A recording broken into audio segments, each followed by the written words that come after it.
Picture it. You're on a beautiful beach on a Greek island, soaking in the sun and sipping on a cocktail, when your ex-husband phones you and tells you that actually he still is your husband. He filled out the paperwork wrong on your divorce, and you, Zara, our main character, can no longer call him your ex-husband because you are still married to him. Shock. Today's book, The Xena Island Mystery, is a pocket novel published under the branding of The People's Friend.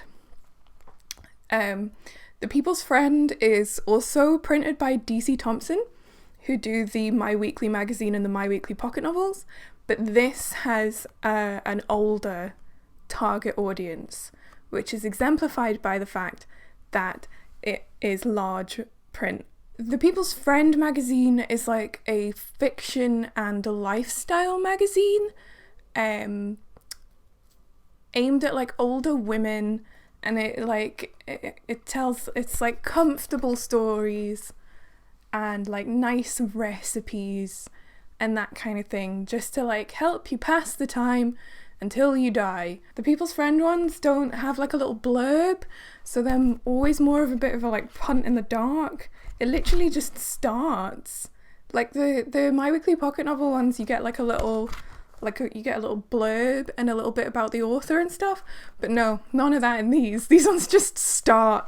They like advertise subscriptions and start, and then even in the end, it just ends on the very final page. You get a few like DC Thompson credits, and then like subscribe again, and then very classic. This advert has been on the back of every single pocket novel I have bought. If I ever pick one up that doesn't have this advert on, I will keel over.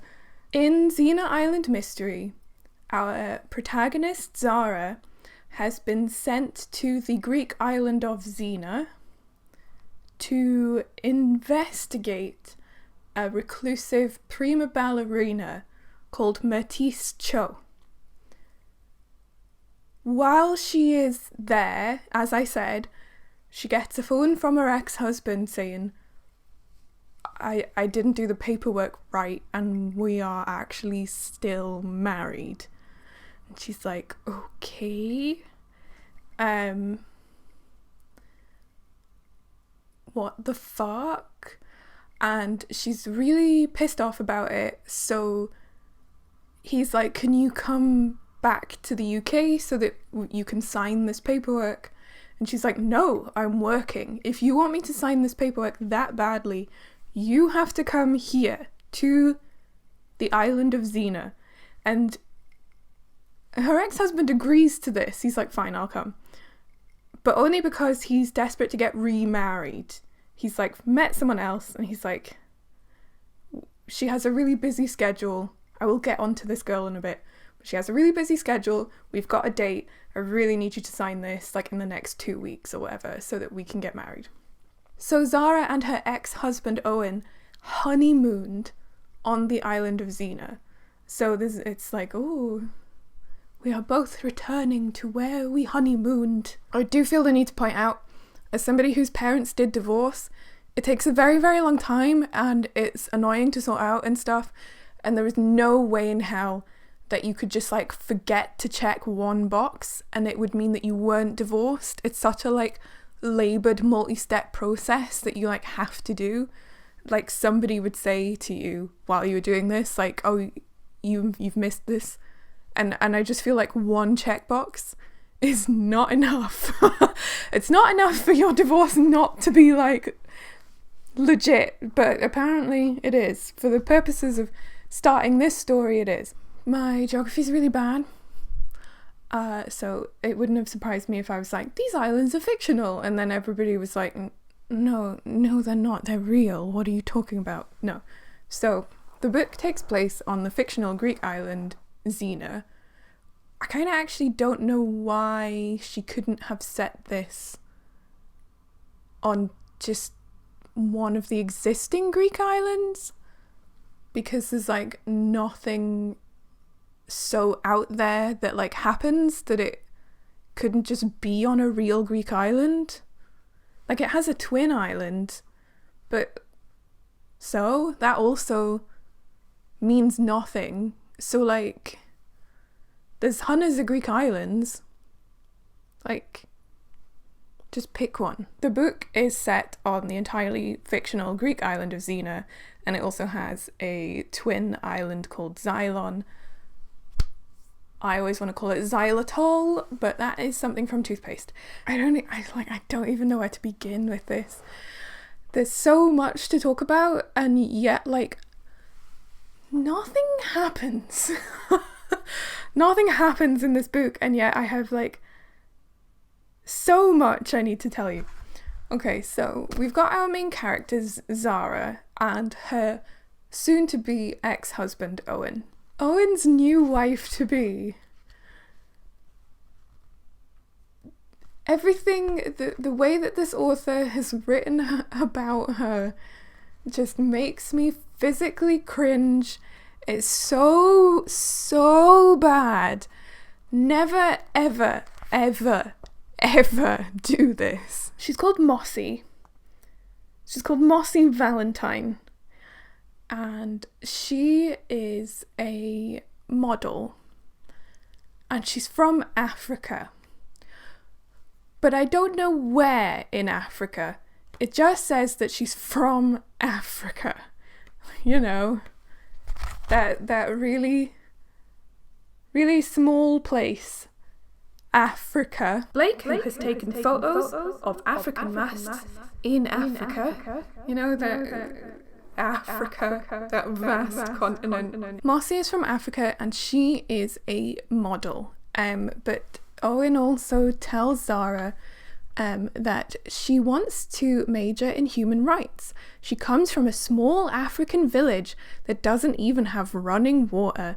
As a child, she had to walk miles to the well every day, and sometimes the water was contaminated. It's just like...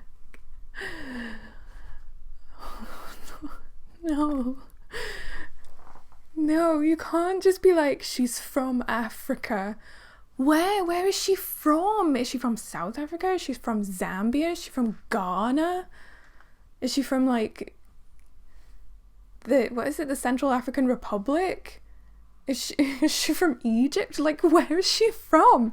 She's just generic Africa. So that's a good start. And she has a best friend as well, who he comes from the neighbouring village to hers and also had to walk miles and miles every day for contaminated water. But for some reason, he's called Sir Robert, and I don't know why. I don't know if that's a title or his name. And it never, like, clarifies. It's so weird and so unnecessary to have that in there. And, like, not every single person who grew up on the vast continent of Africa lived in a tiny village and had to walk miles and miles and miles for water. Africa has a middle class as well. Like, it's not... It's a vast and varied continent. You can't just be like, they're from Africa. If you take one thing away from this video, it's don't do that. And it's so, yeah, you never ever meet Mossy. You just get told about her. So, like, why bother? She could have been anybody.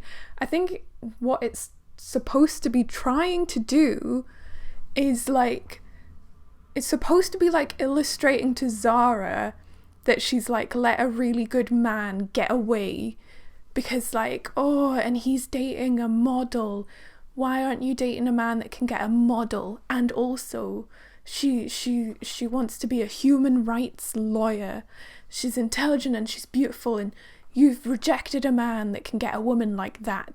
And he's obviously really nice and really cool and nice because she's African. And who would want to date an African?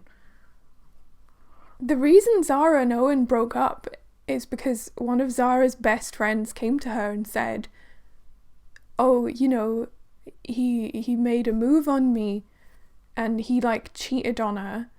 That's why they broke up. He cheated on her, which we'll come back to.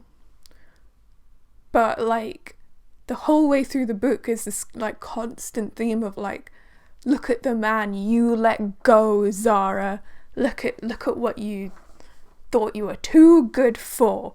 And it's like, but he cheated on her. He cheated on her. Also, as a side note, yes, I know my hand is disgusting. My eczema is so bad at the minute. The next day, before Owen arrives, Zara goes out on a walk and she meets a man who becomes kind of like one of the central mysterious figures in this novel, and he is called Father Anthony. And he's a priest and he lives in a little house on the hill or whatever. And he cultivates the land, he grows herbs and shit. And he introduces himself to her, like he like calls to her and starts speaking to her and offers her some tea and offers her some like little sweets or something that she proceeds to like cover her face in, apparently. He is responsible for what is probably my favourite line in the whole book. We peaked incredibly early on page 16 with the faint buzzing noise you can hear in the distance is the sound of my bees. And it's just such a like weird sentence. I was just like, excuse me? And then he goes on to say, I make a living growing melons, herbs and olives. So even though he's Father Anthony, so is he a priest? Surely that would be how he made money. Zara asks him about Merticio, this ballerina that she's supposed to be investigating, and he's just like, I don't know her. She then walks down to the harbour to meet up with Owen, and not only does he like flick a load of sugar off her face, he then is like, she's also like covered in tea stains. Like she's basically like crammed sugar all over her face and then slopped tea down herself. And then being like, I'm definitely going to find Merticio, this mysterious, exceptional woman. I have the smarts to find her. And so Owen's like, oh, you must have already eaten. You've got everything down your front. Which is a very exciting conversation to have with your like soon-to-be ex-husband that you've not seen for a while, I suppose. He buys a fish off a guy and they eat it, but they do cook it first. Like, despite the fact that like Owen is supposed to have cheated on Zara, he's like insufferably like charming, and she's already like going, oh, I forgot how handsome he was. There's a really, really bizarre inconsistency as well, and it's within like 10 pages of each other. So on page 25, Zara says that she met Owen through work. So she works for a man called Duncan, and she flies all over the world like helping him research interesting things for whatever newspaper or magazine that he works for. He's some sort of investigative journalist and she is his assistant, but sometimes he sends her off on her own to investigate things for him to then come in and write a report on. So on page 25 it says he travelled the world researching locations for documentaries and travel articles, and that was how she had met Owen, because Owen is a pilot. So she's saying she met Owen when she was already working for Duncan as his assistant. Here's why I'm confused and telling you about this at all, because 10 pages earlier, on page 15, it says Duncan, as Owen's closest friend, had been their best man, and she had expected him to side with Owen. Instead, he had offered Zara a job as his personal assistant, found her a flat, and helped her pick up the pieces of her shattered life. So which is it? Who did you meet first, Zara? Did you meet Duncan first? Or did you meet Owen first? And did you meet Owen through working for Duncan? Or did Duncan give you a job after you broke up with Owen? It's not that difficult, is it? To just make sure that your narrative is consistent. Is it? Who knows? Look, Margaret, if you have decided what it is, will you please tell me? Because that's bad. Did you read this back? Because that makes no sense. So Owen has arrived on Xena, and he's got these divorce papers, and Zara's staying in a taverna, and she takes him up the road to her taverna, and the proprietor isn't in. But they get themselves drinks and stuff, and she's like, right, let's sign these divorce papers. Father Anthony then reappears, like he inserts himself in this situation again, and he's just and then he says my next favorite thing ever in the whole book. I really mean it, we peaked early.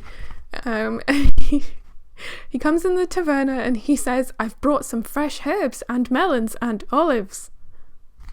And it's like, guy, dude, babe, you don't need to keep saying melons, herbs and olives.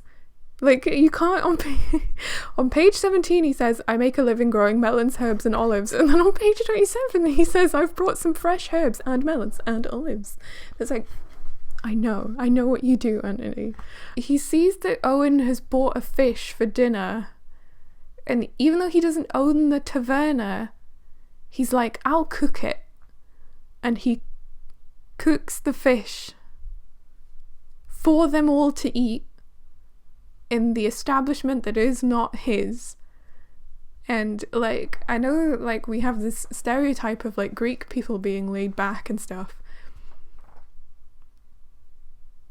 but I feel like that's weird, isn't it?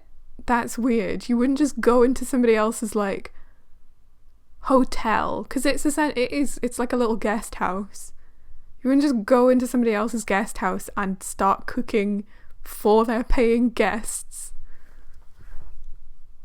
because one of them bought a fish. I'm so confused. Anyway, Father Anthony has some bad news, right? The water taxi has broken down, so Owen cannot leave. He's stuck on Xena. But it also means that the guy who owns the taverna can't get back to the island that day. And Father Anthony, for some reason, is like, oh, the island is really dangerous. There are lots of break-ins. You should sleep in my house tonight. Sleep in my house tonight. And Zara's like, no, it's fine. I'll just sleep in my room in the taverna. And Father Anthony's like, no, people will break in. Sleep in my house tonight. And for some reason, Owen's just like, yeah, let's just go sleep in this guy's house. And they do. They do. I mean, maybe he thought that she was like in desperate need of looking after, seeing as he like gave her some food that she got all over her face, and then some tea that she just slopped all down her. Like, I read that and I was like, that's creepy, and I would never ever sleep in that man's house. I'd be like, you're gonna kill me.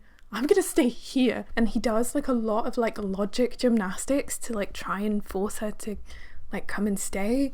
And like he's like saying to her like, we have a severe unemployment problem. It grieves me to say it, but housebreaking is not an unusual occurrence. And she's like, oh, but surely somebody should stay and keep an eye on things. And then Owen can stay with me. Owen can look after himself. Would you feel better if Owen was staying? And then Anthony's like, you know, we do not know him. You say he is your husband, but if anything should go missing, he is the outsider. He will naturally be the first to come under suspicion. Like, what? They get to Father Anthony's, and the thing that really excites Zara's suspicion is just how nice it is. She's put in like a room with an ensuite, and there's like travel-sized like toiletries and stuff. Like, it's almost like a hotel, which is a bit weird. But like, the weirder thing, Zara, is the fact that he was so like adamant that you had to sleep at his house. This complete stranger, because you've only met him once. This stranger has like insisted that you sleep at his house. So personally, that would be the thing ringing alarm bells for me. Not just that it turned out that he had a nice house that apparently was like always ready to receive guests 24/7. She goes to sleep and she's woken in the night by Father Anthony talking to somebody outside. And Zara is convinced that it is Mertice Cho, the ballerina that she's trying to get hold of. In this kerfuffle of like going to stay at Father Anthony's, she loses the divorce form that she's supposed to be signing. The next day, the water taxi is still broken, and Father Anthony asks Zara and Owen if they will help him tend to his herbs and melons and olives, and they agree. They're like, okay, we'll do manual labour for you, strange man. It's come out at some point, like while they've been staying there, that Mertice Cho is his landlord. So Zara's like, I need to like get close to this man because he might be my in.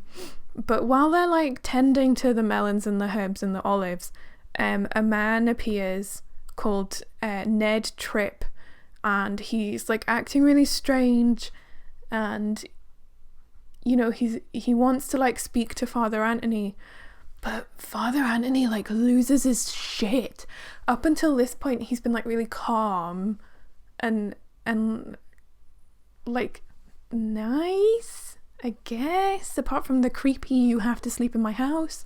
But he's been like calm and like level-headed, but he like loses his shit and he starts like screaming at this guy like this is private property, and he like throws the tea everywhere. He keeps giving them like different types of tea, and he like throws it everywhere and he gets really angry, and like Zara and Owen are like, oh Jesus, and they like nope out of there. They're like, oh, this guy's crazy. And this guy, Ned Tripp, just gets shouted at and like runs away. The mystery deepens around Father Anthony, who's this weird old man that wants, you know, like middle-aged women to sleep in his house and shouts at people sometimes. Owen and Zara like return to the tavern where she like finally admits to him like, oh, I lost the form. And he's like, well, I'm stuck anyway. Like the water taxi's still broken down. Like, we'll just have to look for it.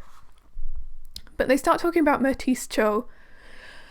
And, you know, she was a prima ballerina, but she damaged her ankle and had to retire.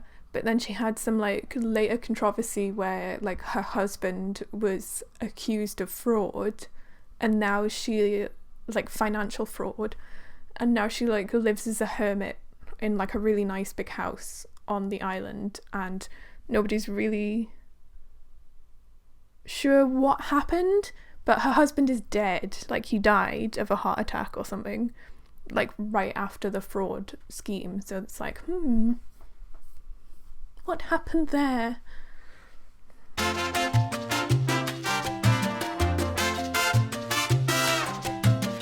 This chapter is narrated by Mertice Cho herself, which was a big shock so early on because I'm only on page 57. And she is talking to Father Anthony. He said he barely knew her. He said she was just his landlady. But now he's at her house talking to her. What? You lied. It's a really bizarre chapter that feels like it's like setting stuff up, and it just doesn't. It's like, oh, this does add some like, oh, is there like a weird mystery here? That just like never ever pays off. She, like me, like is confused about why Father Anthony keeps speaking to Zara, because she's like, we don't want them to find out our secrets. And he's like, oh, I know, I needed to speak to her to find out how much she knew. But like, Mertice Cho is like, just don't speak to her. Like, why did you speak to her in the first place? And I wholeheartedly agree. She's like, you've probably made them really suspicious because you were really weird in front of like them because this Ned Tripp guy turned up. And she's like, you were really awful to him. So he's like, okay, I'll go and apologize. And they both agree that that's a good idea. They're like, yes, you should go and apologize. Like, both of them. And it's like, no, like, just don't ever speak to either of them ever again. If for some reason you think Zara is capable of uncovering your secret, just don't go near her. Why are you both agreeing that, like, the best thing to do is to go and speak to her? It's not. Like, Mertice, you were being clever for, like, all of 5 seconds, and now you're suddenly like, yes, you should interact with her more. Zara and Owen's honeymoon was on the island of Xena, and Mertice finds out that they're like divorced or separated, and she's like heartbroken. She's never met them ever. She watched them out of her windows while they were honeymooning. Mertice starts to like wistfully recount their honeymoon.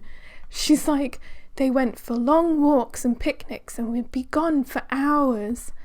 I was worried when the police brought them back to the complex one night, but it turned out all they were guilty of was falling asleep on the beach. I had to peer through my shutters because I didn't want to be seen. She's like almost like crying. She's crying at the thought of these two complete strangers that she watched, like, separating. Father Anthony's like, oh, they're getting divorced. And Mertice is like, no, it cannot be. They were perfect together. My heart is broken.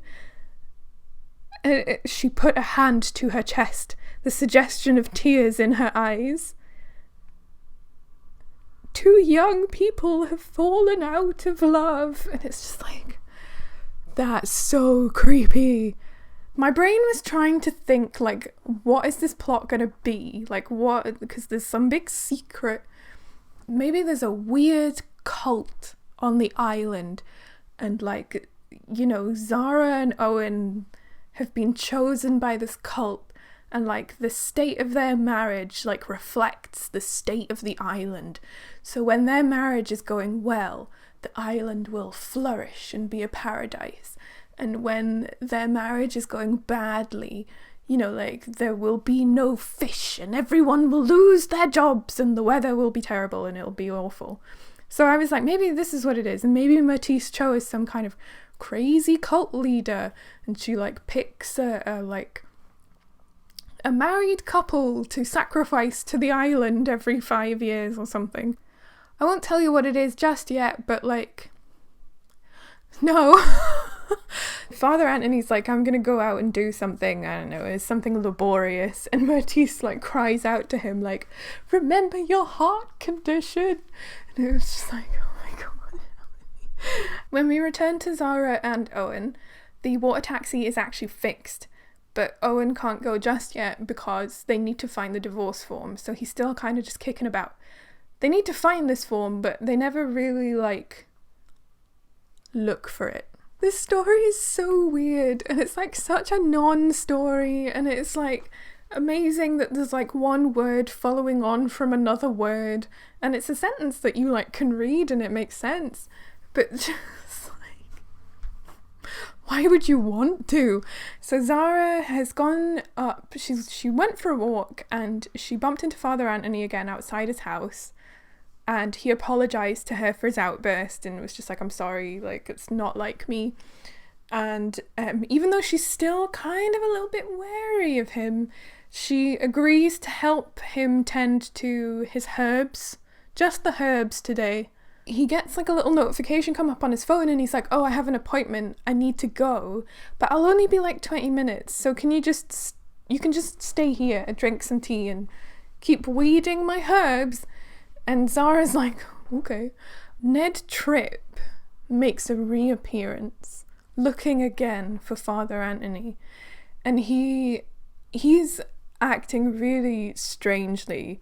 Like Zara like comments that like Ned seemed to have difficulty concentrating. He kept talking about Myrtis Cho and just being like, she's so beautiful. The implication is that he's kind of like a weird fan stalker. Owen is still on the island, and he appears at the door and like shouts at Ned for scaring Zara. So Ned runs away. And that's kind of it. He just turns up and is a little bit weird, says Myrtis Cho is beautiful. And Zara's like, do you know her? And he's like, she's beautiful. And then he runs away. And Owen says to Zara, like, you'll never guess what I've found out. You have to come with me now. So they get onto the water taxi and they go to Xena's twin island, Xylon.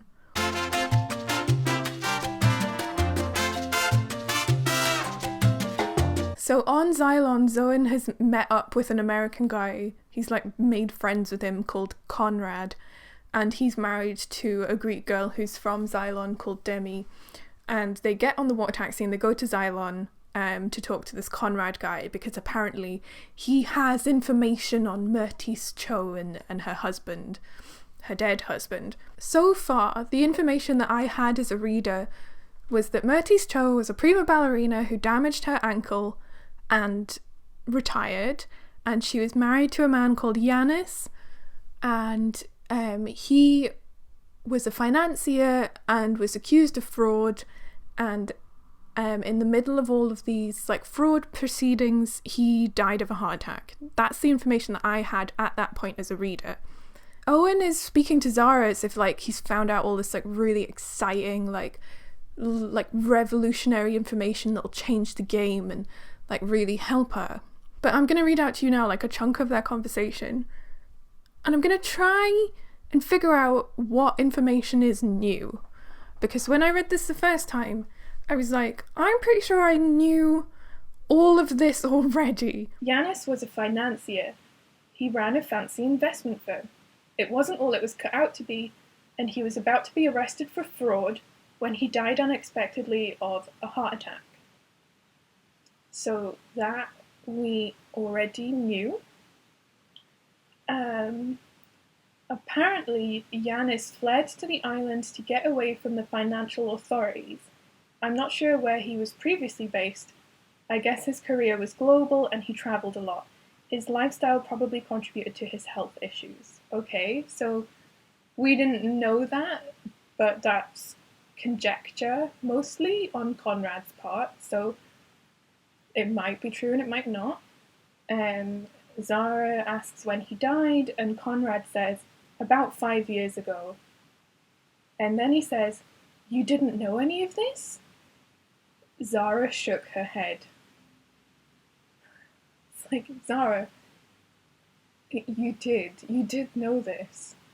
You already, like, we've talked about this, Zara. We already knew all of that.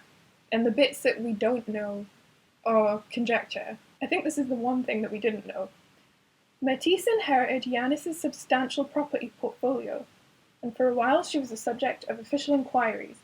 Nothing could ever be proven against her.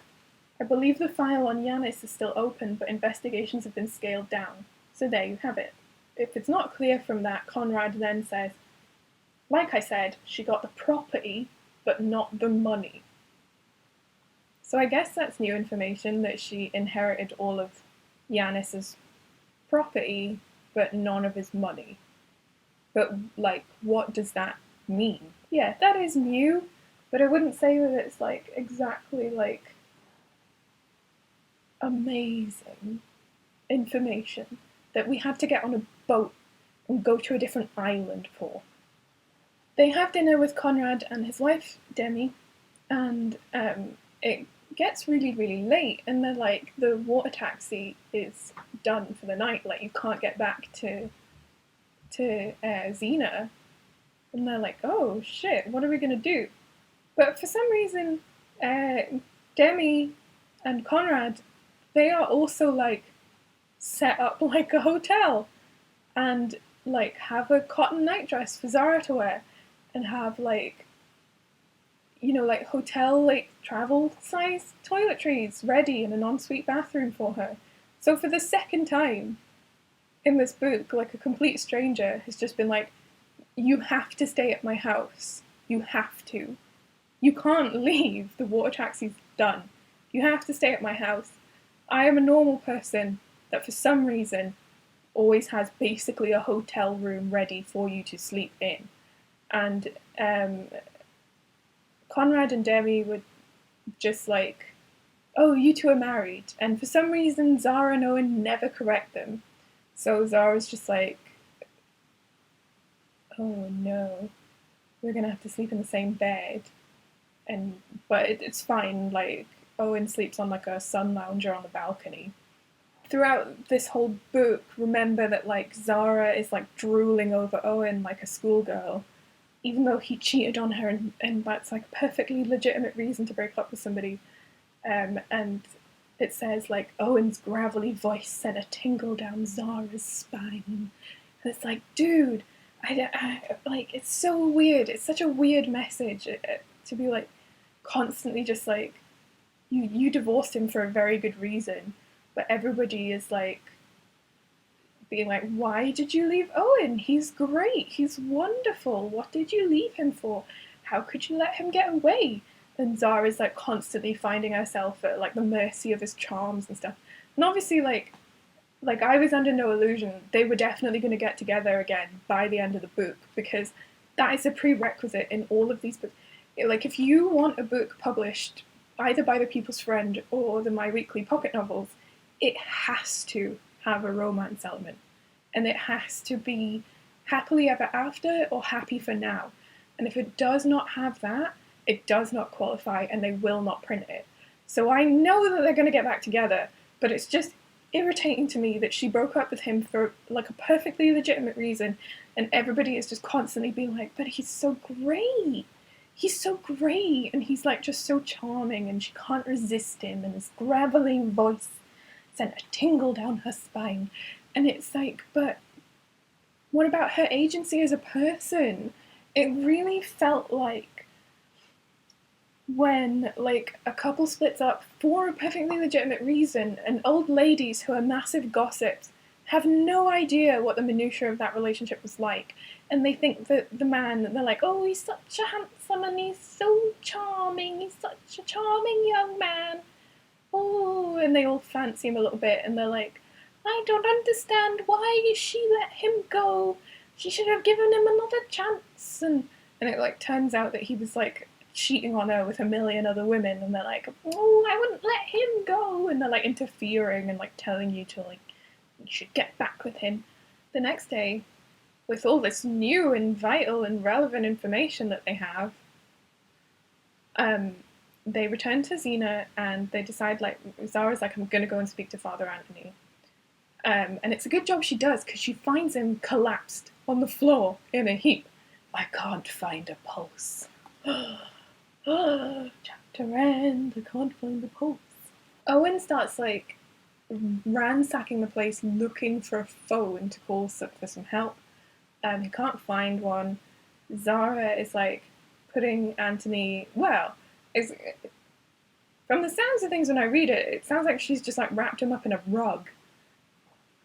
But she should really be putting him in the recovery position, but who am I? And Owen decides he's going to run up to Myrtis Cho's house to be like, we need to phone an ambulance.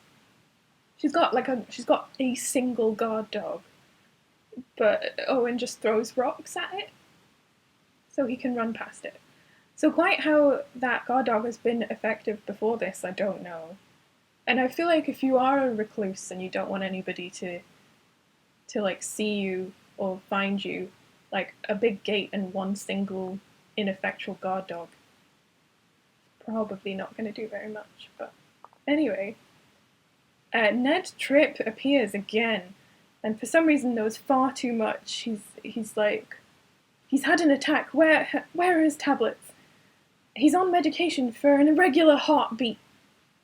And it turns out that the reason he knows that is because he bumped into the GP, like the one GP on the island, and this guy like dropped loads of like prescription forms, and like he helped him pick them all up, and he like read Father Anthony's and happens to know that that medication is for an irregular heartbeat. Zara then, she's got Anthony comfy, not in the recovering position. She tips some water on his face in an attempt to get him to drink something, and ends up just like making him soggy. Like he's unconscious. You can't get an unconscious person to drink anyway. She's rolled him up in a blanket, in a rug. She's rolled him up in a rug and tipped a glass of water onto his face. And now she's like running around looking for like beta blockers, presumably. And she gets back to his body, and there's a petite woman standing over him, and she's like, "Who are you?" And she's like, "I am Métis Cho, and Father Anthony is my husband." Shock. So Owen managed to get hold of her basically, and she like rushes down to Father Anthony and says, "It's my husband." And it's like, I thought this was like a big secret. You could just be like, "I'm his landlady," and everyone would be like, "Okay." And like, it's a small Greek island where everyone's friends and everyone knows each other. It's not that much of a stretch to be like, "I'm his landlady, I know where he keeps his beta blockers." So he gets taken to hospital. They go back to the taverna, and the guy who owns the taverna is finally back. And he's unfazed. They tell him that like Father Anthony's like had an episode, and he just says, "No matter." What do you mean? He's been hospitalised? And he's like, yeah, I know. He has a condition and he forgets to take his tablets. It happens all the time. The guy who owns the taverna has more news. And Ned Tripp, his jacket has been fished out of the harbour. It never outright says this, but I think the implication is supposed to be that, like, Ned Tripp has been killed by someone for knowing too much, even though he's been a crazy weirdo up until this point.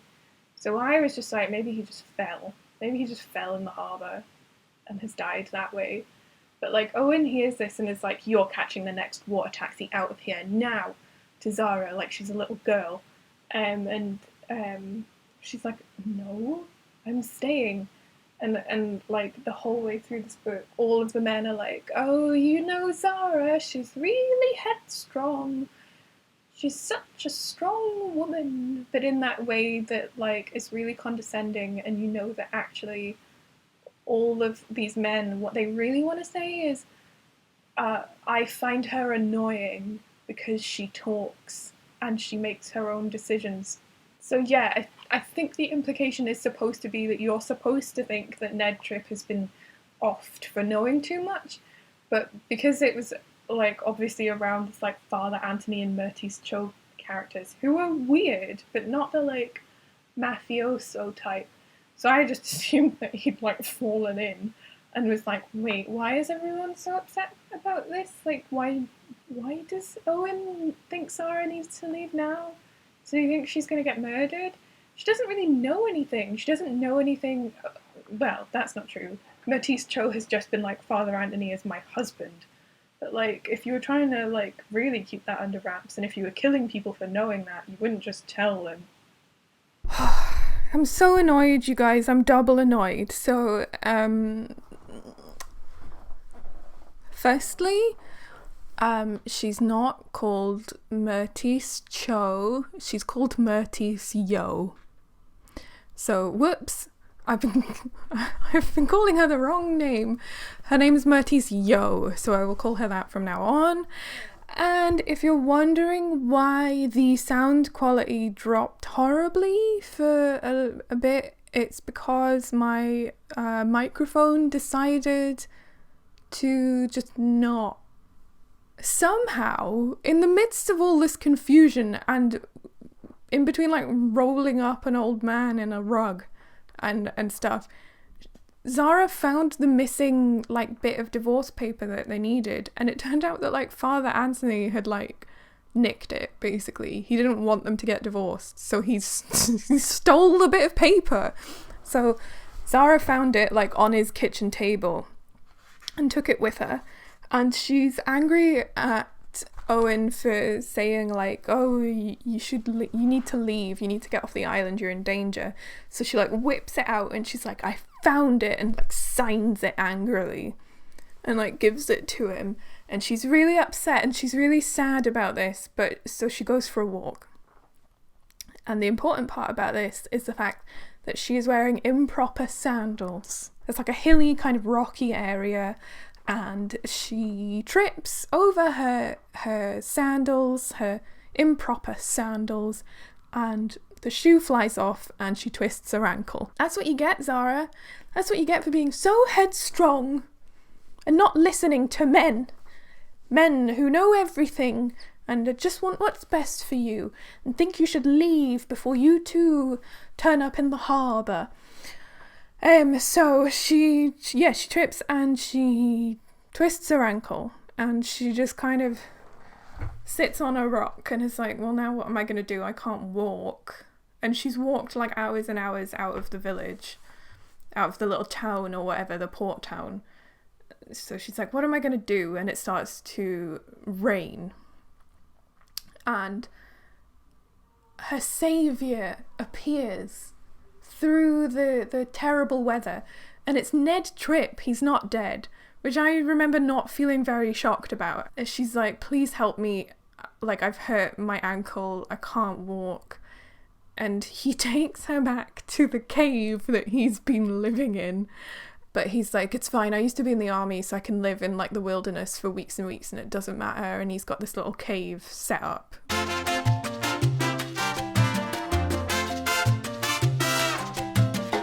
Even though they're in this like really grubby, disgusting cave, he has like really nice like cinnamon donuts to give her that she also gets all over herself.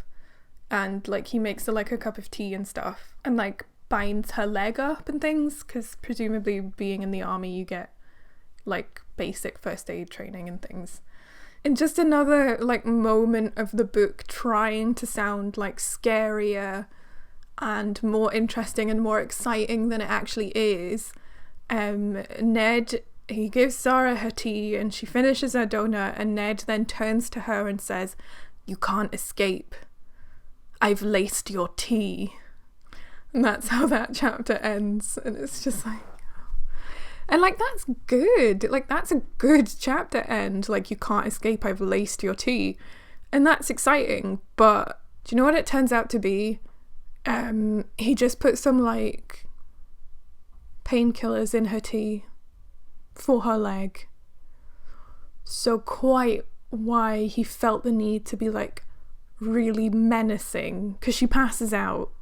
Owen panics because he's like, Zara hasn't turned up for several hours after signing the divorce papers. And then everyone panics a little bit and they go out and like start looking for her.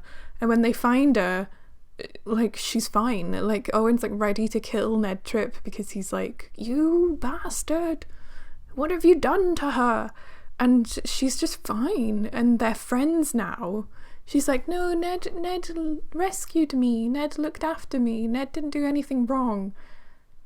In the chapter, like, almost immediately following, like, you can't escape, I've laced your tea. It's just, it's really, really, really cheap. It's really cheap to put that in, and then it just turned out to be something benign. And, like, when she was writing this, she, like, thought of that, and it's like, oh, yeah, that's really exciting. Like, that'll get them excited. Woo! And just wasn't prepared to have any characters that were actually bad people. Why put it in? If it doesn't lead to anything, why bother putting it in? It's the same with like Mertizio, like crying about Zara and Owen's relationship and stuff. That feels like it's like building up to something like weird, but it's not. It never goes anywhere. She's just sad because two young people have fallen out of love. So they take Ned, like they take everybody back to the taverna, and they get Zara like strapped up, and they start interrogating Ned. And Conrad and stuff is there. He's come over from Xylon for some reason. Conrad is like, your father was David Tripp, wasn't he? And Ned's like, how did you find out? And Conrad's like, your surname was a clue. It's like, yeah, Ned, what the fuck? How are you surprised that, like, you are introducing yourself as Ned Tripp, and then, like, people are like, oh, was your father David Tripp? David Tripp, as it turns out, was Yanis Theodorus's business associate. Like, they were business partners. And David Tripp was the one that actually did the fraud. After David died, Ned, like, inherited everything, and he found a secret stash of money. So he wanted to speak to Mertis Yo in order to, like hand this money out to all of the people, like reimburse all of the people that his father cheated, basically. As they're talking about this fraud, right, Owen comes out with this zinger. Owen says, I'm not a fan of capitalists who get rich at other people's expense. And it's like, Owen, Owen.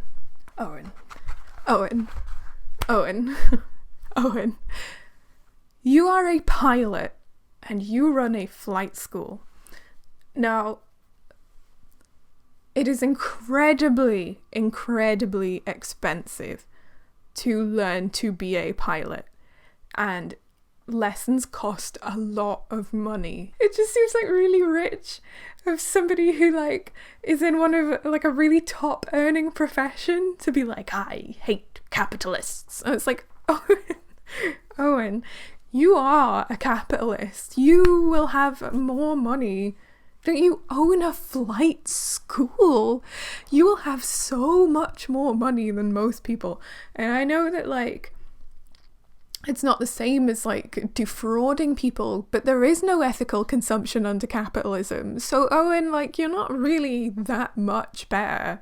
Because I feel like there's a lot in the news and stuff maybe at the moment about how, like, young people are really, like, turned off of capitalism and stuff. But it's just really funny to, like, make a character like Owen, who is a pilot and runs a flight school, and then is suddenly angry at capitalism. And it's like, you know. At some point earlier, I can't remember when, Mertisio says to Owen, like, come to the house and I'll tell you everything. So Owen has, like, an appointment with Mertis, basically, and Zara's now all, like, bandaged up. So Owen, Conrad, Ned and Zara decide that they're going to take a trip up to Mertis's house to speak to her. Zara is feeling, like, a little bit, like, reflective, I guess, because she's sad that she signed the divorce papers and stuff. So she, like, turns to Owen and she finally decides to, like, ask him, like, why did you cheat on me with my best friend? Like, what drew you together? And he's like, nothing drew us together. There was never anything between us. And Zara's like, well, why should I believe that? And Owen's like, well, no reason in the world. She's your best friend. Of course you would believe her instead of me. That's why I didn't say a word against her. You chose to believe her. I was out in the cold. So, it turns out that Owen actually never did cheat on Zara with her best friend. She just was told that and obviously believed her best friend. And Owen didn't, like, argue with her. He didn't, like, fight for it. He was just like, okie dokie, that's what you believe, so now we're breaking up.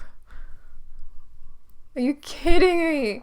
It turns out that you never cheated on her and you just didn't, like, try to prove it because she'd already decided, and you were like, fine, well, you've decided. I won't fight for this relationship. It doesn't make any sense. If you haven't cheated on somebody, why would you just take it? You wouldn't. You just wouldn't. Zara's like, well, what? Like, explain this to me. And he's like, she came on to me. When I rebuffed her advances, she got her revenge by telling you it was the other way round. And Zara's like, but her sister backed her up, and that's what swayed Zara. Her sister never backed her up on anything, ever. So like that's what had swayed Zara. This sister had corroborated it. And Owen just is like, her sister's got loads and loads of student debt.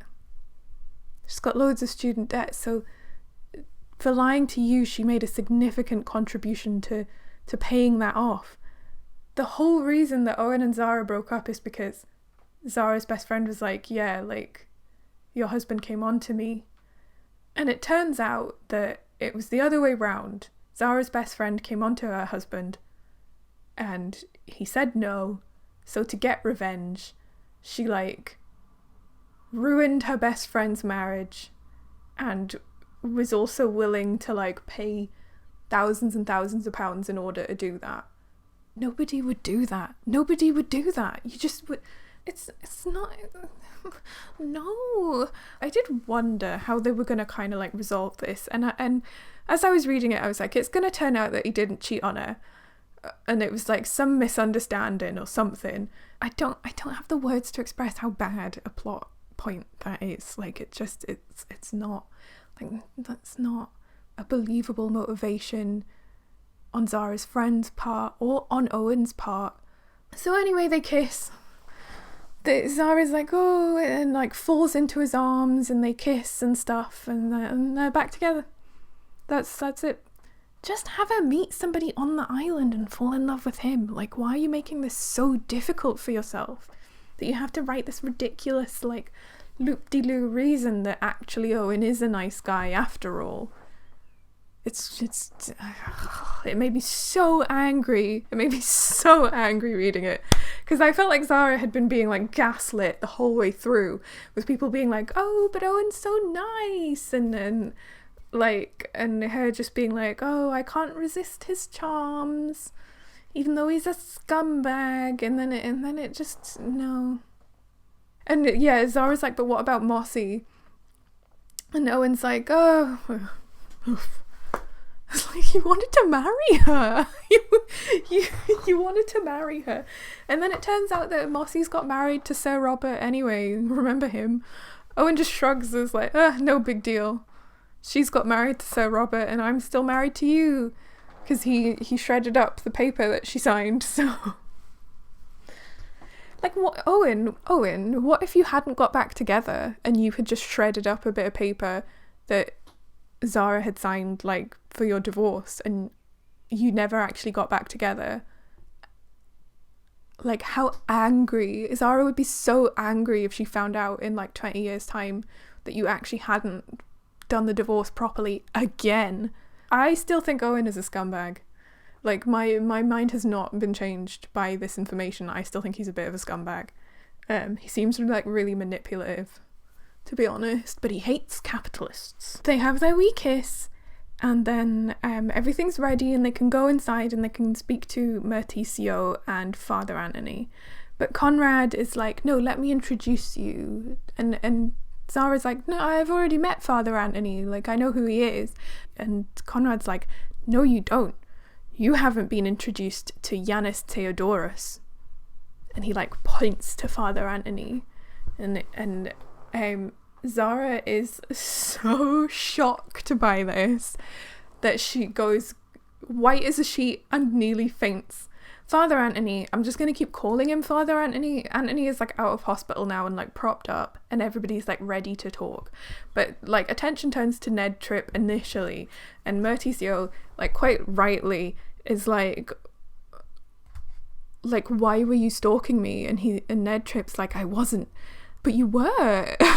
And Ned Tripp says, I thought it was a good cover, and you might take pity on me and speak to me, but when you didn't, I grew tired of playing the part.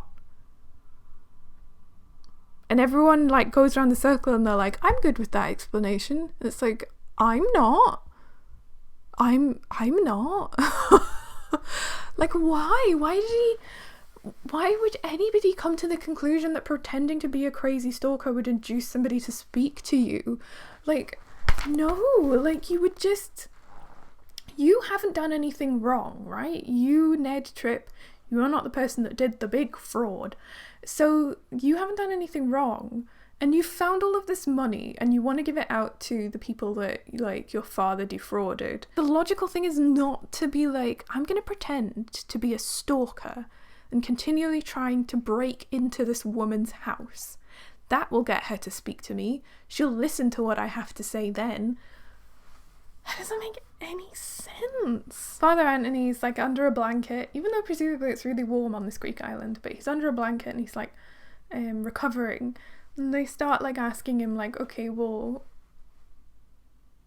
tell us what happened. And he's like, I didn't do the big fraud, but I'm not exactly massively innocent either. And everyone's like, how did you fake your death? Right? And he's just like, I had a brother who was a year younger than me, and he had a heart attack and he died. So we just told everyone that was me. That's such a difficult thing to pull off and probably illegal in many ways. And if you haven't actually committed fraud and you're under investigation for it and you haven't done anything wrong, surely you know then that like the investigation will find that you didn't do anything wrong. So why would you continue to dig a hole into illegality by falsely claiming that your dead brother is you? Everybody's just like, that's fine. And nobody's bothered about the fact that like his brother died and he pretended it was him. And it's like, do you not have any family? Are they not confused about like why you're dead but your brother is nowhere to be seen? And everyone's like, well, why are you telling us this now? And, Father Anthony and Mertizio are just like, well, Zara was here. Zara arrived and we were certain that she would uncover our secret. So we panicked. But now we're telling you all of our secrets, and now we have the confidence to be honest, and we will clear his name. Nobody on this island thought that Father Anthony and Yanis Theodoros were the same person. And, you were successfully keeping people back. Like, Zara knew nothing about you, really, before she got here. And, like, you could have just not spoken to her and you would have been fine. Zara turned to Owen to make a protest, but before she could speak, his lips descended on hers in a kiss that took her breath away. "Promise you'll never leave me," he murmured in her ear. "I promise," she said. "Now kiss me again." So that was the big Xena Island mystery. One guy was accused of fraud, but actually it was his business partner who did the big miscellaneous fraud. His brother died, so he used his brother's corpse to fake his own death. And he and his wife continued their relationship in secret, and they lived in separate houses. And that's the big secret. That's the big Xena Island mystery.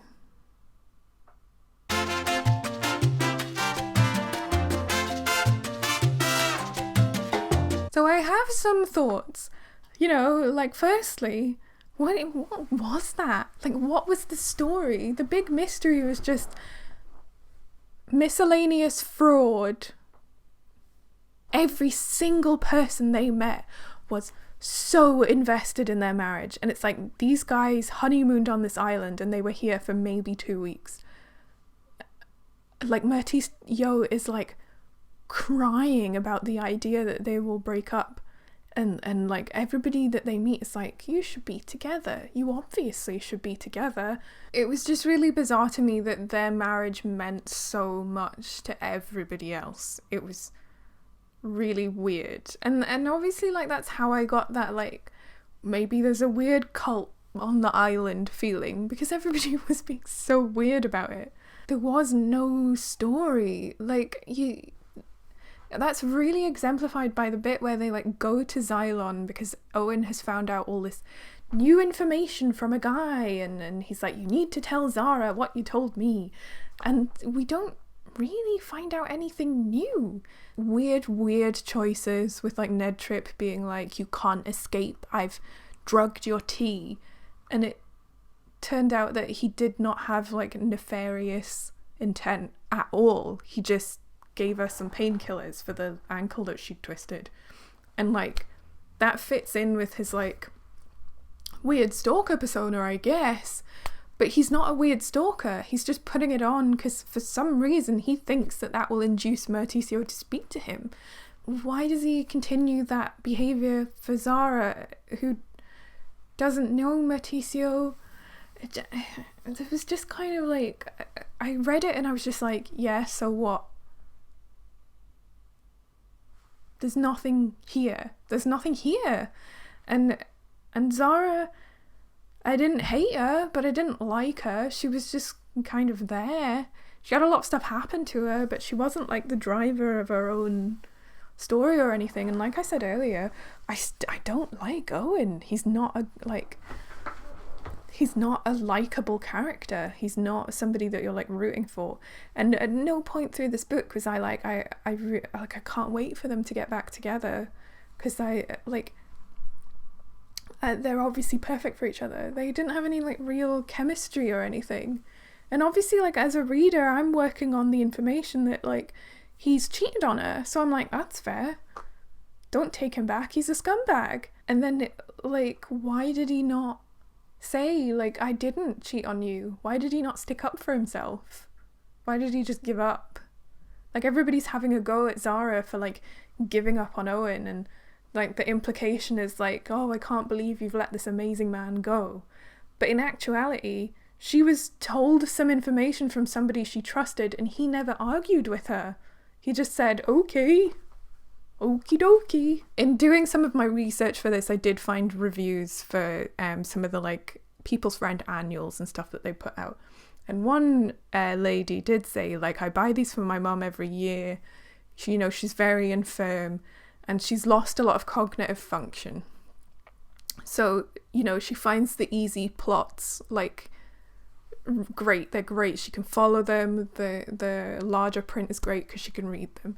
And yeah, that's brilliant. But this was confusing. And it contradicted itself all the time. So that's not an easy plot. You can have like quite an easy to follow and basic plot, and it can still be a very good book. This wasn't a very good book. I feel like if I was old, I'd be like, what's happening? I mean, I'm not old, and I was like, what's happening? So this is the first People's Friend pocket novel that I've read. So I will be interested to see how the others stack up against them. Because it's funny, I thought that like Christmas at Mounsdon was like about as bad as it could get. But actually, now that I've read some more, I'm like, oh, Christmas at Mounsdon was really good. So I'm really, really hoping that this is just a bad one. And that like the other things that they put out at least make sense. But we'll see. I'll have to buy some more and see. Thank you for wading through not only me saying somebody's name wrong the whole way, but also when my microphone stopped working for a bit, and making it through to the end of the video with me. I hope you enjoyed the just non-story that was. Check out all the other videos on my channel. The one about Worf is a particular highlight for me personally, but there's a few more pocket novel books, so if you've enjoyed that, like, check out the other pocket novel videos. Don't forget to like and subscribe if you've enjoyed your time here, and I'm also going to stick links to my social media as well as my coffee in the description below. Coffee's a little bit like Patreon, but as well as signing up to support me monthly, you can also just make one-off donations, and if you do so, you'll gain access to like little snippets of behind the scenes content, like previews of the books that I'm working on, as well as posts explaining and taking you through the process of me making the webcomic that I'm currently making. So check that out if you haven't already. Bye! He has a label and a QR code that says Galapagos tortoise. But he's not a tortoise, he's a crab. So I'm not really sure.